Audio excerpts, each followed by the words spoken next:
వామో ఇవి ఎక్కడ మోరీలు రావు మొత్తం ఇక కుంట మొత్తం ఈయనే ఉన్నట్టున్నాయి పట్టణంలో మోరీలు మొత్తం వీడికే వస్తున్నాయి ఏమి గిట్లున్నాయి ఇవి ఓరాక్కో జబర్దస్త్ ఉన్నాయి ఇక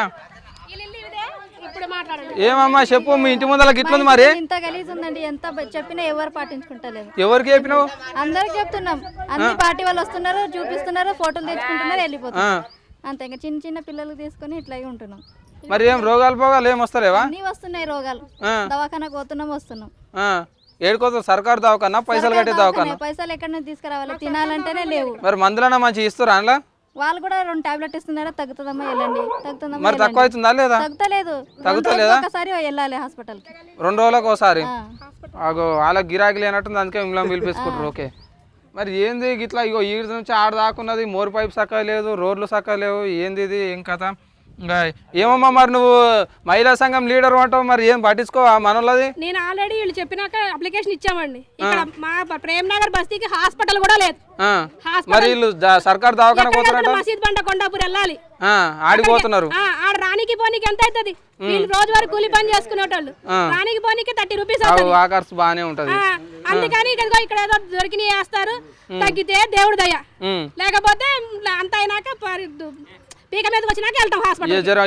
ఈ మనలో బాధలు నీకు అంతా తెలిసిన ముచ్చటనే ఇప్పుడు ఇక ఇన్ని రోజులు పెట్టింది ఒక ఎత్తు ఇప్పుడు ఏంటంటే ఇప్పుడు ఓట్లు వస్తున్నాయి మరి నువ్వే జర పట్టించుకోవడం కాదు ఎవరు పని చేస్తారో వాళ్ళకే ఓట్లు ఇక ముందుగానే చెప్పినావు ఆ మాట ఇక సవాలా లేదు ఇక చూసినా ఇవన్నీ ఏంటి మళ్ళీ దరఖాస్తు మలక పెడతా ఇక గానే కాదు ఇవి ఏ సంఖ్యనే నేను ఇక ఓట్లు వేపిస్తేలతో లేదని గచ్చిగా చెప్తుంది చూసినావుగా ఎట్లున్నదో నడురిగా ఇక చెప్పమ్మా మరి ఏమో నల్ల బిల్లు కరెంట్ బిల్లు మాఫీ చేస్తున్నారు చేసిరా మీకు ఇంకా చేయలేరు ఇంకా చేస్తామన్నారు కానీ ఇంకా చేయలేరు చేస్తా అంటున్నాడు కదా చేస్తాడు మరి ఇంకెవరికి చేయలేదు చేస్తామంటారు కానీ చేయలేదు అంటే మీకు ఒక్కరికే కాలేదేమో ఇంకెవరికి కాలేదు ఎవరు కాలేదు మీకు అయిందానమ్మా ఏం కాలేదన్నా మీటర్లు లేవు ఏం లేవు ఇక్కడ నేను ఇస్తా అంటారు నువ్వు ఇస్తా అంటారు ఏ లీడర్ ముందుకు వచ్చి మాకు ఇంత మట్టి కూడా వేపియలేదు గల్లీ మొన్న మట్టి వేపించుకున్నాం మొన్న ఇంత నడవనికి వస్తుంది ఇంత నడవరాక పడిపోయిన రోజులు కూడా ఉన్నాయి మా బాధ చెప్తే తీరది చేస్తే తీరుతుంది అది చేస్తేనే ఓట్లు వేస్తాం ఏం కదిలిచ్చినా గానీ ఈ ఓట్ల మీదకి నొక్కుతున్నారు ఇక గిట్లున్నది చూడు మరి ఇక ఈ ఓట్లు అడిగేటోళ్ళకి లెక్కన చూస్తే తిప్పలే ఉన్నది ప్రేమ్ నగర్ బస్తీల ఓట్లు వేస్తేనే పెద్ద పెద్ద సీట్ల మీద కూర్చుంటారు అవును ఓట్లు సీట్ల మీద కూర్చుంటారు గాళ్ళ సీట్ల మీద కూర్చొని మా పని చేయకపోతే మేము ఓటు మీద దొబ్బకపోతే ఏడికి దొబ్బాలిగా అంతే అంటే ఇప్పుడు ఓట్లు వచ్చినాయి కదా ఇప్పుడు అందరు వస్తారు పేపర్ ఆయన వస్తాడు రాజాన్న వస్తాడు మల్లన్న వస్తాడు ఎల్లన్న వస్తాడు అందరు వస్తారు అన్న ఇప్పుడు చూడు ఈ ముచ్చట ఓట్ల మీదకి నా మీదకి మళ్ళీంది చూసిన ఆరులా ఇంకా నన్నే చెప్పి అనే కట్టున్నది ఇక్కడ ఓటు హక్కు దాన్నే మేము హైలైట్ చేసుకొని మాకు పనులు చేసినందుకు ఓటేస్తాం ఇక మీ ఓటుకు న్యాయం జరగాలని నేను కూడా కోరుకుంటున్నా తప్పకుండా అవుతుంది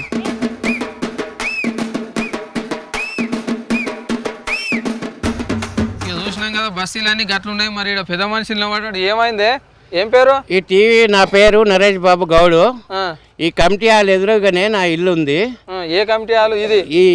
ప్రేమ్ నగర్ కమిటీ హాల్ ఈ కమిటీ హాల్ ముంగలే ఇల్లు ఉంది ఈ కమిటీ హాల్ గురించి దాదాపుగా 20 సంవత్సరాలు అవుతుంది ఈ కమిటీ హాల్ కట్టి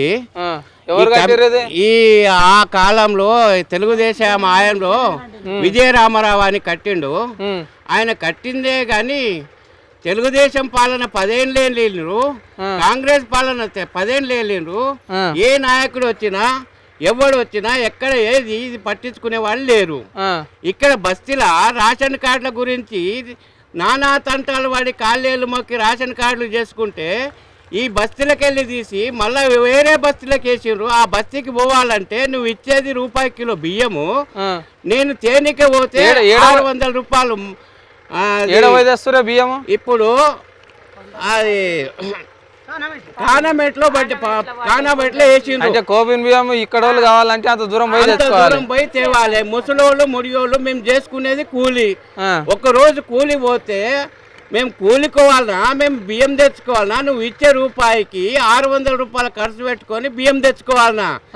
ఇది ప్రాబ్లం మనుషులది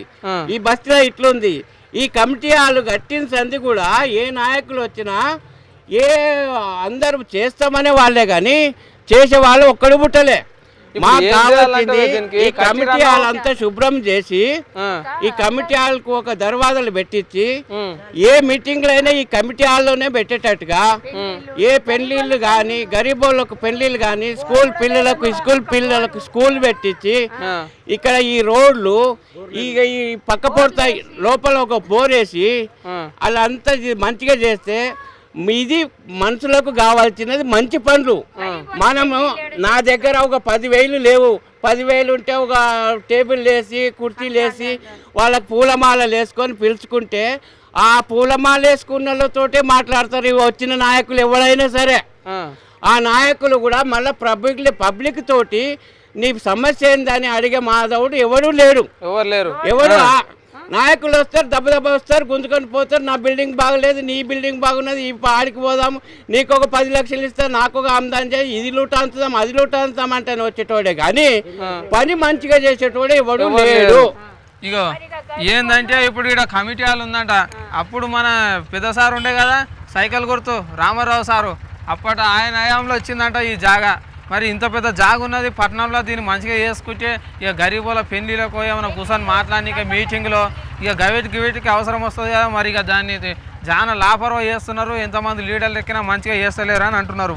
ఇంకో ముచ్చట ఏంటంటే కోపిన్ బియ్యం ఉంటాయిగా, ఇప్పుడు కోపిన్ బియ్యం ఎన్నో కానామేట్లో ఇస్తున్నారట. వీళ్ళకి ఇచ్చే రూపాయి కోపిన్ బియ్యం అయితే ఖర్చు ఆడికి పోయి రాను 600 రూపాయలు ఖర్చు అవుతున్నాయంట. ఏడుకెళ్ళి వస్తాయి, వీళ్ళు కూడా గరీబోలే కదా. రూపాయి కిలో బియ్యం ఎవరు తింటారు సారు? గరీబోలే తింటారు కదా. మరి ఇలా గింత తక్లీఫ్ అవుతుందంట అది తెచ్చుకోనికి. అటుగాక ఇక ముసలోళ్ళు ఉంటే నాసంటోడు ఉంటే కష్టమే, బియ్యం సంచి లేవదు, కథ కలవదు. ఇక గంత ఖర్చు పెట్టుకుని ఆనంద దేవాలని తిప్పలే అయితే సారు. మరి ఇక ఇది కూడా అంటున్నారు, జర చూస్తే మంచిగానే ఉంటుంది.